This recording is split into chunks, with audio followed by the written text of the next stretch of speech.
ನೋಡ್ರಿ, ಯಾರಿಗೂ ಓಲೈಕೆ ರಾಜಕಾರಣ ಮಾಡೋಂಥ ಪ್ರಶ್ನೆ ಬರುವುದಿಲ್ಲ. ಯಾರು ಇಲ್ಲಿಗಲ್ ಎನ್ಕ್ರೋಚ್ಮೆಂಟ್ ಮಾಡಬಾರ್ದು. ಇಲ್ಲಿಗಲ್ ಎನ್ಕ್ರೋಚ್ಮೆಂಟ್ ಮಾಡಿದವ್ರಿಗೆ ನಾವೇನು ಗಿಫ್ಟ್ ಕೊಡಕ್ಕೆ ನಾವು ರೆಡಿ ಇಲ್ಲ. ಅವ್ರ ಮೇಲೆ ಯಾರು ಮಾಡಿದ್ದಾರೆ ಅವ್ರ ಮೇಲೆ ಕಾನೂನು ರೀತಿ ಕ್ರಮ ಕೈಗೊಳ್ತೀವಿ. ಯಾರು ಅದಕ್ಕೆಲ್ಲ ಕೆಲವೆಲ್ಲ ದುಡ್ಡು ಕಲೆಕ್ಟ್ ಮಾಡಿದ್ರು ಮತ್ತೊಂದು ಅಂತ ಹೇಳಿ ಅಲ್ಲಿಯವರೇ ಕೆಲವು ಎಲ್ಲ ಸ್ಟೇಟ್ಮೆಂಟ್ ಎಲ್ಲ ಕೊಟ್ಟಿದ್ದಾರೆ. ಕೆಲವು ಮಾನವೀಯತೆ ದೃಷ್ಟಿಯಿಂದ ನಮ್ಮ ಗೌರ್ಮೆಂಟಲ್ಲಿ ಒಂದು ಸ್ಕೀಮ್ ಇದೆ, ಏನು ಮುಖ್ಯಮಂತ್ರಿ ಹೌಸಿಂಗ್ ಸ್ಕೀಮ್ ಅಂತ ಒಂದು ಸ್ಕೀಮ್ ಇದೆ. ಅದರಲ್ಲಿ ಅಕಸ್ಮಾತ್ ಎಲಿಜಿಬಲ್ ಇತ್ತು ಅಂತಂದ್ರೆ ಕೆಲವ್ರದ್ದು ನಮ್ಮವರು ಕೆಲವರು ಹಿಂದೆ ಕೆಲವು ಭಾಗದಲ್ಲಿ ಬಾರ್ಡ್ಗಳಲ್ಲಿ ಹಕ್ಕುಪತ್ರ ಕೊಟ್ಟಿದ್ರು ಅಂತ ಹೇಳ್ತಾ ಇದ್ದಾರೆ. ಅದನ್ನೆಲ್ಲ ಎಕ್ಸಾಮಿನ್ ಮಾಡಕ್ಕೆ ಹೇಳಿದ್ವಿ ನಾವು. ಕೆಲವೆಲ್ಲ ಹೊರಗಡೆಯಿಂದ ಬಂದವರು ಹೊಸದಾಗೂ ಸೇರ್ಕೊಂಡಿದ್ದಾರೆ. ಅದು ನಮ್ಮ ಹತ್ರ ಎಲ್ಲ ದಾಖಲೆಗಳೆಲ್ಲ ಸಿದೆ. ಜಿನೈನ್ ವೋಟರ್ ಲಿಸ್ಟು ಮತ್ತೊಂದು ಡಾಕ್ಯುಮೆಂಟ್ಸ್ ಎಲ್ಲ ಕರೆಕ್ಟಾಗಿ ಇತ್ತು ಅಂತಂದ್ರೆ ಕೆಲವರಿಗೆ ರಿಹಾಬಿಲಿಟ್ ಮಾಡೋಂಥ ಕೆಲಸ ನಾವು ಮಾಡ್ತೀವಿ. So many Kerala MPs have been saying that they condemn your statement when you said we don't want any interference from Kerala. Let they condemn, let they do whatever want. We know how to run the administration, we'll run the administration. It is a state with a good governance. We don't want illegal encroachment. Unnecessary, if they want, let they have those, take their people there and let they give them whatever they want. They have not whatever they had promised earlier to the various people, including at the time of disaster, nothing they have done. But we know how to handle our people, we do it. ಅಲ್ಲ sir, ವಿದೇಶಾಂಗ ಸಚಿವರು ಸಹ ಇದರ ಬಗ್ಗೆ ಮಾತಾಡಿದ್ದಾರೆ. ಕೋಗಿಲು ವಿಚಾರದಲ್ಲಿ ಪಾಕಿಸ್ತಾನದ ವಿದೇಶಾಂಗ ಸಚಿವರು ಸಹ ಅದನ್ನು ಪ್ರಸ್ತಾಪ ಮಾಡ್ತಾರೆ. ಅದಕ್ಕೆ ನಮ್ಮ ದೇಶದ ಹಿರಿಯ ನಾಯಕರುಗಳಿದ್ದಾರೆ, ಅದಕ್ಕೆ ಉತ್ತರ ಕೊಡ್ತಾರೆ. ಸರ್, ಈಗ ಎರಡು ರಾಜ್ಯದ ಆಧಾರ್ ಕಾರ್ಡ್ಗಳಿದಾವೆ, ವೋಟರ್ ಐಡಿಗಳಿದಾವೆ ಅನ್ನೋದು ಅದೆಲ್ಲ ನನಗೆ ಗೊತ್ತಿಲ್ಲ. ಪರಿಶೀಲನೆ ಮಾಡಕ್ಕೆ ಹೇಳಿದೀವಿ. ನಮ್ಮ ಹೌಸಿಂಗ್ ಡಿಪಾರ್ಟ್ಮೆಂಟ್ ಅವರು ಪ್ರತಿಯೊಂದನ್ನು ತೆಗೆದು ನೋಡ್ತಾರೆ. Original genuine voter list, local address. Sir, ಅಕ್ರಮವಾಗಿ ಯಾರೆಲ್ಲ ಮನೆ ಕಟ್ಟಿದ್ರು ಅವರಿಗೆ ಎಲ್ಲೂ ಕೂಡ ಜಾಗ ಕೊಡಲ್ಲ ಅನ್ನುವಂಥದ್ದು ಸರ್ಕಾರದಿದ್ದು, ಯಾರು ಕೂಡ ಅಕ್ರಮವಾಗಿ ಕಟ್ಕೊಳ್ಬಾರ್ದು ಅಂತ. ಈಗ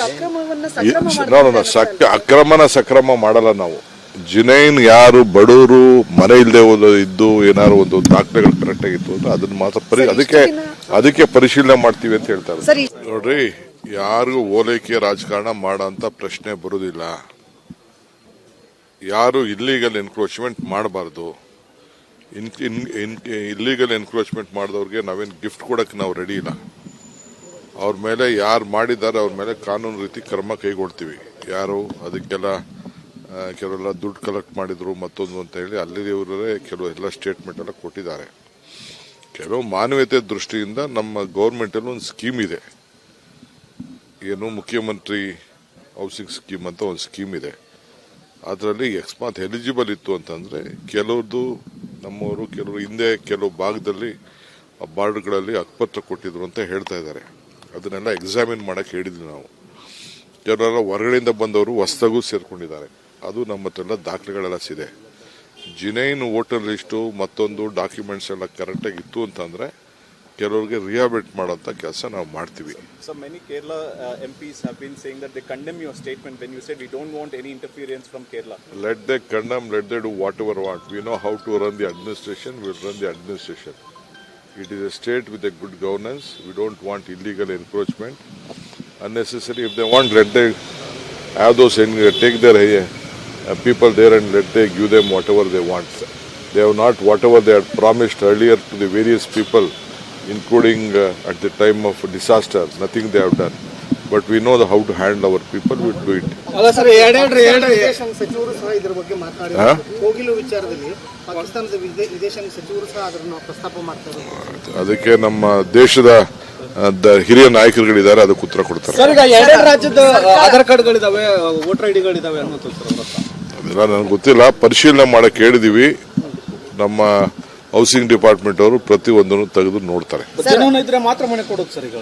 original genuine voter list, local address. Sir, ಅಕ್ರಮವಾಗಿ ಯಾರೆಲ್ಲ ಮನೆ ಕಟ್ಟಿದ್ರು ಅವರಿಗೆ ಎಲ್ಲೂ ಕೂಡ ಜಾಗ ಕೊಡಲ್ಲ ಅನ್ನುವಂಥದ್ದು ಸರ್ಕಾರದಿದ್ದು, ಯಾರು ಕೂಡ ಅಕ್ರಮವಾಗಿ ಕಟ್ಕೊಳ್ಬಾರ್ದು ಅಂತ. ಈಗ ಅಕ್ರಮನ ಸಕ್ರಮ ಮಾಡಲ್ಲ ನಾವು. ಜಿನೈನ್ ಯಾರು ಬಡವರು ಮನೆ ಇಲ್ಲದೆ ಇದ್ದು ಏನಾದ್ರು ಒಂದು ದಾಖಲೆಗಳು ಕರೆಕ್ಟ್ ಆಗಿತ್ತು ಅಂದ್ರೆ ಅದನ್ನ ಮಾತ್ರ ಅದಕ್ಕೆ ಪರಿಶೀಲನೆ ಮಾಡ್ತೀವಿ ಅಂತ ಹೇಳ್ತಾರೆ. ನೋಡ್ರಿ, ಯಾರಿಗೂ ಓಲೈಕೆ ರಾಜಕಾರಣ ಮಾಡೋಂಥ ಪ್ರಶ್ನೆ ಬರುವುದಿಲ್ಲ. ಯಾರು ಇಲ್ಲಿಗಲ್ ಎನ್ಕ್ರೋಚ್ಮೆಂಟ್ ಮಾಡಬಾರ್ದು.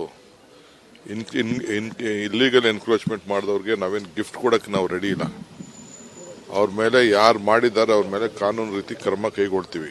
ಯಾರು ಅದಕ್ಕೆಲ್ಲ ಕೆಲವೆಲ್ಲ ದುಡ್ಡು ಕಲೆಕ್ಟ್ ಮಾಡಿದ್ರು ಮತ್ತೊಂದು ಅಂತ ಹೇಳಿ ಅಲ್ಲಿಯವರೇ ಕೆಲವು ಎಲ್ಲ ಸ್ಟೇಟ್ಮೆಂಟ್ ಎಲ್ಲ ಕೊಟ್ಟಿದ್ದಾರೆ. ಕೆಲವು ಮಾನವೀಯತೆ ದೃಷ್ಟಿಯಿಂದ ನಮ್ಮ ಗೌರ್ಮೆಂಟ್ ಅಲ್ಲಿ ಒಂದು ಸ್ಕೀಮ್ ಇದೆ, ಏನು ಮುಖ್ಯಮಂತ್ರಿ ಹೌಸಿಂಗ್ ಸ್ಕೀಮ್ ಅಂತ ಒಂದು ಸ್ಕೀಮ್ ಇದೆ. ಅದರಲ್ಲಿ ಅಕಸ್ಮಾತ್ ಎಲಿಜಿಬಲ್ ಇತ್ತು ಅಂತಂದ್ರೆ ಕೆಲವ್ರದ್ದು ನಮ್ಮವರು ಕೆಲವರು ಹಿಂದೆ ಕೆಲವು ಭಾಗದಲ್ಲಿ ಬಾರ್ಡ್ಗಳಲ್ಲಿ ಹಕ್ಕುಪತ್ರ ಕೊಟ್ಟಿದ್ರು ಅಂತ ಹೇಳ್ತಾ ಇದ್ದಾರೆ. ಅದನ್ನೆಲ್ಲ ಎಕ್ಸಾಮಿನ್ ಮಾಡಕ್ ಹೇಳಿದ್ವಿ ನಾವು. ಕೆಲವೆಲ್ಲ ಹೊರಗಡೆಯಿಂದ ಬಂದವರು ಹೊಸದಾಗೂ ಸೇರ್ಕೊಂಡಿದ್ದಾರೆ. ಅದು ನಮ್ಮ ಹತ್ರ ಎಲ್ಲ ದಾಖಲೆಗಳೆಲ್ಲ ಇದೆ. ಜಿನೈನ್ ವೋಟರ್ ಲಿಸ್ಟು ಮತ್ತೊಂದು ಡಾಕ್ಯುಮೆಂಟ್ಸ್ ಎಲ್ಲ ಕರೆಕ್ಟಾಗಿ ಇತ್ತು ಅಂತಂದ್ರೆ ಕೆಲವರಿಗೆ ರಿಹಾಬಿಲಿಟ್ ಮಾಡೋಂಥ ಕೆಲಸ ನಾವು ಮಾಡ್ತೀವಿ. So many Kerala MPs have been saying that they condemn your statement when you said we don't want any interference from Kerala. Let they condemn, let they do whatever want. We know how to run the administration, we'll run the administration. It is a state with a good governance. We don't want illegal encroachment. Unnecessary, if they want, let they have those, take their people there and let they give them whatever they want. They have not whatever they had promised earlier to the various people, including at the time of disaster, nothing they have done. But we know how to handle our people, we'll do it. ಅಲ್ಲ sir, ವಿದೇಶಾಂಗ ಸಚಿವರು ಸಹ ಇದರ ಬಗ್ಗೆ ಮಾತನಾಡಿದ್ದಾರೆ. ಕೋಗಿಲು ವಿಚಾರದಲ್ಲಿ ಪಾಕಿಸ್ತಾನದ ವಿದೇಶಾಂಗ ಸಚಿವರು ಸಹ ಅದನ್ನು ಪ್ರಸ್ತಾಪ ಮಾಡ್ತಾರೆ. ಅದಕ್ಕೆ ನಮ್ಮ ದೇಶದ ಹಿರಿಯ ನಾಯಕರುಗಳಿದ್ದಾರೆ, ಅದಕ್ಕೆ ಉತ್ತರ ಕೊಡ್ತಾರೆ. ಸರ್, ಈಗ ಎರಡೆರಡು ರಾಜ್ಯದ ಆಧಾರ್ ಕಾರ್ಡ್ಗಳಿದಾವೆ, ವೋಟರ್ ಐಡಿಗಳಿದಾವೆ ಅನ್ನೋದು ಅದೆಲ್ಲ ನನಗೆ ಗೊತ್ತಿಲ್ಲ, ಪರಿಶೀಲನೆ ಮಾಡಕ್ ಹೇಳಿದೀವಿ. ನಮ್ಮ ಹೌಸಿಂಗ್ ಡಿಪಾರ್ಟ್ಮೆಂಟ್ ಅವರು ಪ್ರತಿಯೊಂದನ್ನು ತೆಗೆದು ನೋಡ್ತಾರೆ. ಜನೂನ್ ಇದ್ರೆ ಮಾತ್ರ ಮನೆ ಕೊಡೋದು ಸರ್. ಈಗ original genuine voter list, local address. Sir, ಅಕ್ರಮವಾಗಿ ಯಾರೆಲ್ಲ ಮನೆ ಕಟ್ಟಿದ್ರು ಅವರಿಗೆ ಎಲ್ಲೂ ಕೂಡ ಜಾಗ ಕೊಡಲ್ಲ ಅನ್ನುವಂಥದ್ದು ಸರ್ಕಾರದಿದ್ದು, ಯಾರು ಕೂಡ ಅಕ್ರಮವಾಗಿ ಕಟ್ಕೊಳ್ಬಾರ್ದು ಅಂತ. ಈಗ ಅಕ್ರಮವನ್ನ ಅಕ್ರಮನ ಸಕ್ರಮ ಮಾಡಲ್ಲ ನಾವು. ಜಿನೈನ್ ಯಾರು ಬಡವರು ಮನೆ ಇಲ್ಲದೆ ಇದ್ದು ಏನಾದ್ರು ಒಂದು ದಾಖಲೆಗಳು ಕರೆಕ್ಟ್ ಆಗಿತ್ತು ಅಂದ್ರೆ ಅದನ್ನ ಮಾತ್ರ ಅದಕ್ಕೆ ಪರಿಶೀಲನೆ ಮಾಡ್ತೀವಿ ಅಂತ ಹೇಳ್ತಾರೆ.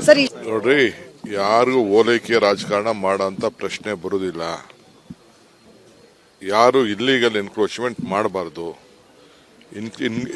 ಇಲ್ಲಿಗಲ್ ಎನ್ಕ್ರೋಚ್ಮೆಂಟ್ ಮಾಡಿದವ್ರಿಗೆ ನಾವೇನು ಗಿಫ್ಟ್ ಕೊಡಕ್ಕೆ ನಾವು ರೆಡಿ ಇಲ್ಲ. ಅವ್ರ ಮೇಲೆ ಯಾರು ಮಾಡಿದ್ದಾರೆ ಅವ್ರ ಮೇಲೆ ಕಾನೂನು ರೀತಿ ಕ್ರಮ ಕೈಗೊಳ್ತೀವಿ.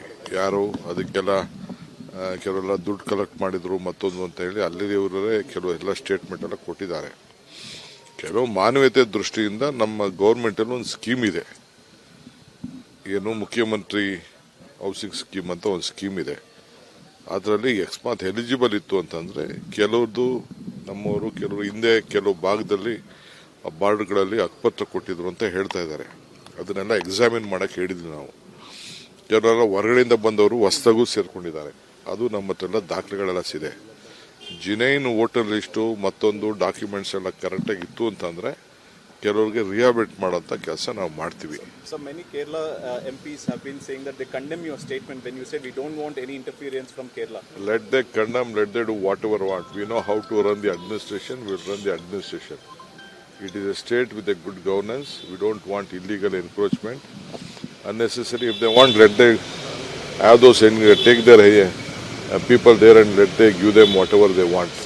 They have not whatever they had promised earlier to the various people, including at the time of disaster, nothing they have done. But we know how to handle our people, we'll do it. ಅಲ್ಲ sir, ವಿದೇಶಾಂಗ ಸಚಿವರು ಸಹ ಇದರ ಬಗ್ಗೆ ಮಾತನಾಡಿದ್ದಾರೆ. ಕೋಗಿಲು ವಿಚಾರದಲ್ಲಿ ಪಾಕಿಸ್ತಾನದ ವಿದೇಶಾಂಗ ಸಚಿವರು ಸಹ ಅದನ್ನು ಪ್ರಸ್ತಾಪ ಮಾಡ್ತಾರೆ. ಅದಕ್ಕೆ ನಮ್ಮ ದೇಶದ ಹಿರಿಯ ನಾಯಕರುಗಳಿದ್ದಾರೆ, ಅದಕ್ಕೆ ಉತ್ತರ ಕೊಡ್ತಾರೆ. ಸರ್, ಈಗ ಎರಡೆರಡು ರಾಜ್ಯದ ಆಧಾರ್ ಕಾರ್ಡ್ಗಳಿದಾವೆ, ವೋಟರ್ ಐಡಿಗಳಿದಾವೆ ಅನ್ನೋದು ಅದೆಲ್ಲ ನನಗೆ ಗೊತ್ತಿಲ್ಲ, ಪರಿಶೀಲನೆ ಮಾಡಕ್ ಹೇಳಿದೀವಿ.